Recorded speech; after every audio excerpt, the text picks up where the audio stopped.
Tidak ada rahasia untuk mencapai kesuksesan. Sukses itu dapat terjadi karena persiapan, kerja keras, dan mau belajar dari kegagalan. Halo Smarter People, kembali lagi dengan saya Alfariska Silalahi di channel Smarter V.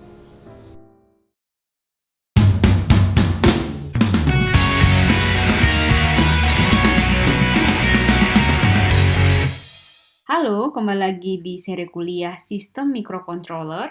Nah, hari ini kita akan belajar topik ADC in Microcontroller. Adapun tujuan pembelajaran kita yang pertama, mahasiswa mampu dengan tepat memahami apa itu ADC pada microcontroller. Selanjutnya, mahasiswa mampu dengan tepat menjelaskan prinsip kerja ADC suatu microcontroller itu seperti apa.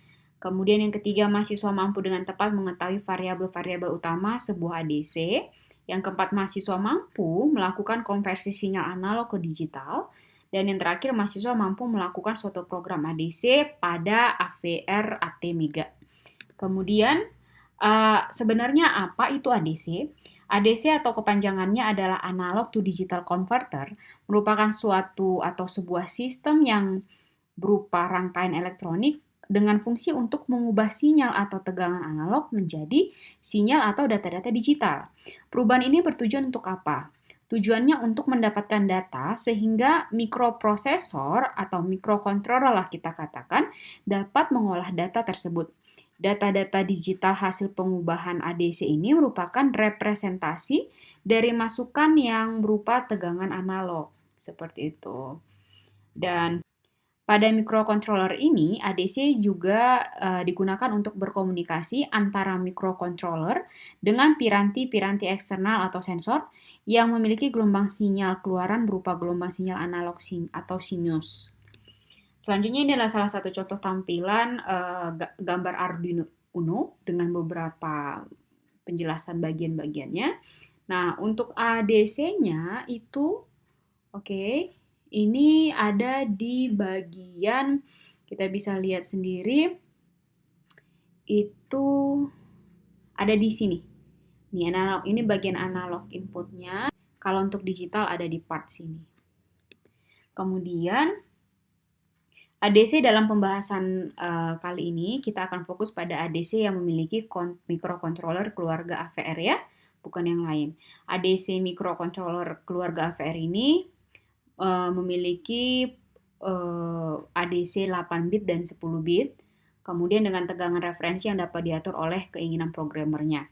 Nah, setiap microcontroller AVR ini dengan seri ATmega XXX misalnya kita buat ya, memiliki fasilitas ADC yang dapat programmer gunakan. Kemudian setiap tipe memiliki jumlah ADC yang berbeda. Lihat pada datasheet ya, jadi beda jenis AVR ATmega, maka ya beda juga dianya tipenya ya. Kemudian tetapi memiliki resolusi yang sama yaitu 8 bit. Berikut ini adalah ilustrasi ADC mikro yang ada di dalam IC yang menjadi satu sistem. Ini adalah salah satu contoh. Kemudian ini adalah contoh PDIP-nya. Kemudian, nah ini kalau untuk AVR ATmega 32, resolusinya bisa kita lihat di sini ya.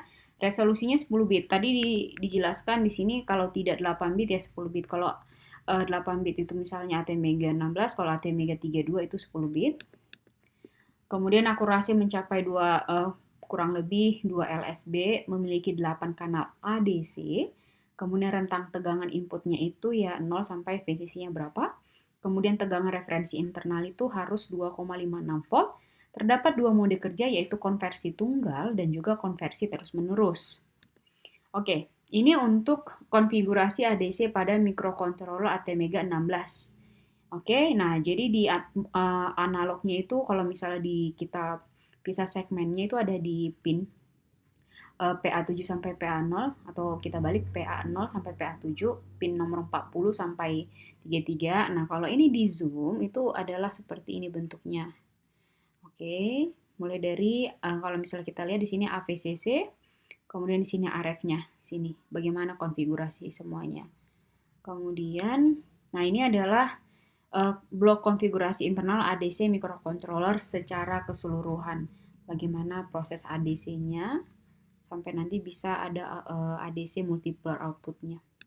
Kemudian gini, berdasarkan gambar pada slide sebelumnya terdapat terminal penting yang harus diperhatikan dengan menggunakan fasilitas ADC. Yang pertama AVCC dan yang kedua adalah A-referensi atau AREF. AVCC ini apa? Merupakan tegangan yang digunakan untuk kerja rangkaian ADC yang ada di dalam microcontroller. Pin tersebut agar dapat bekerja secara maksimal diberikan tegangan ya kurang lebih 5 VDC. Sedangkan pin AREF merupakan tegangan referensi yang digunakan sebagai tegangan pembanding dan acuan ADC mikro dalam mengkonversi tegangan analog menjadi digital. Tegangan AREF dapat disesuaikan dengan kebutuhan akan kerapatan data dalam pengkonversiannya. Semakin kecil tegangan referensi, maka resolusi pembacaan ADC juga semakin rapat. Berikut ini adalah ilustrasi perubahan analog ke digital ya. Nah, ini adalah salah satu kurva perubahan tegangan dari analog ke digital. Di sini yang dalam bentuk ini adalah ADC ya kan? Sudah dalam bentuk digital atau discrete, sedangkan di sini masih dalam bentuk analog. Satuannya microvolt. Oke. Nah, kita masukkan tadi kan 5 volt ya ke referensinya kan? Kita masukkan ke AVCC-nya. Kita masuk ke 5 volt, maka nanti seperti inilah kira-kira.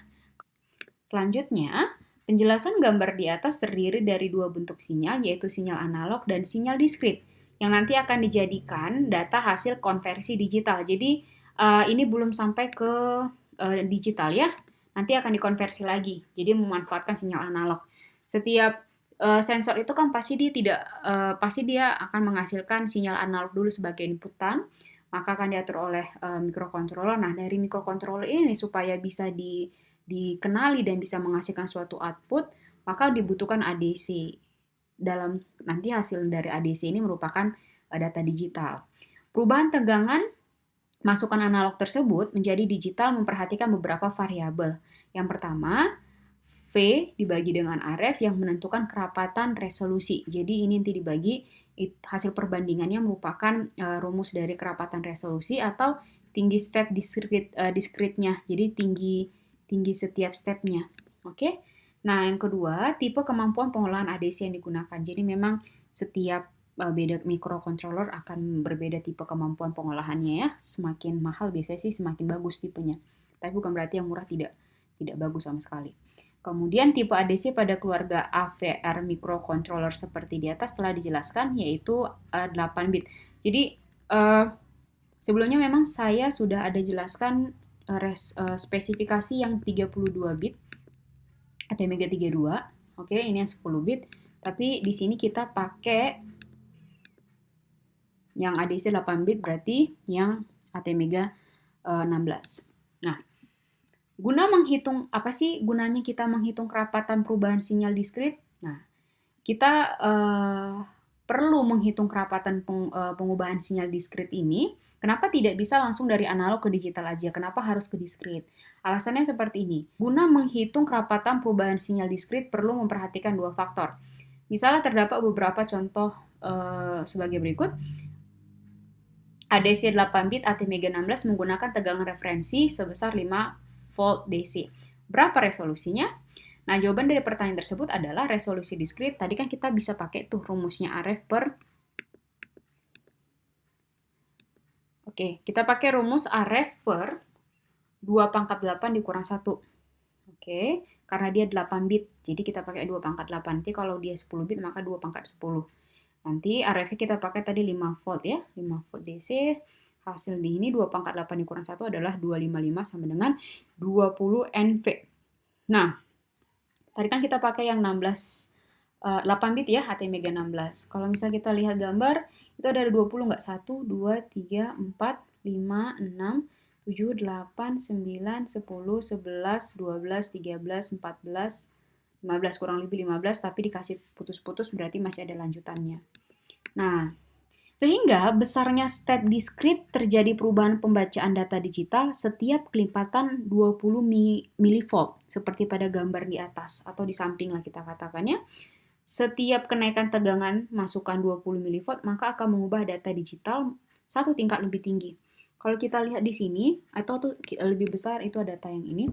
Setiap data analognya itu 20 milivolt ya, ini kan 1 milivolt, maka akan terjadi peningkatan satu step itu data diskritnya. Jadi ini 20 dia akan terus, kemudian dia akan datar, sampai dia sudah 20 lagi dia akan naik. Seperti itu. Itu maksudnya kalau kita mencari resolusi diskritnya. Jadi setiap kenaikan tegangan masukan 20 milivolt akan mengubah data digital satu tingkat lebih tinggi. Tapi masih dalam NV. Halo Smarter People, bagaimana video hari ini? Semoga semua penjelasan saya itu bisa tersampaikan dengan baik dan juga bisa dipahami dengan baik oleh masing-masing mahasiswa ya. Oke, sampai ketemu lagi. Thank you Smarter People.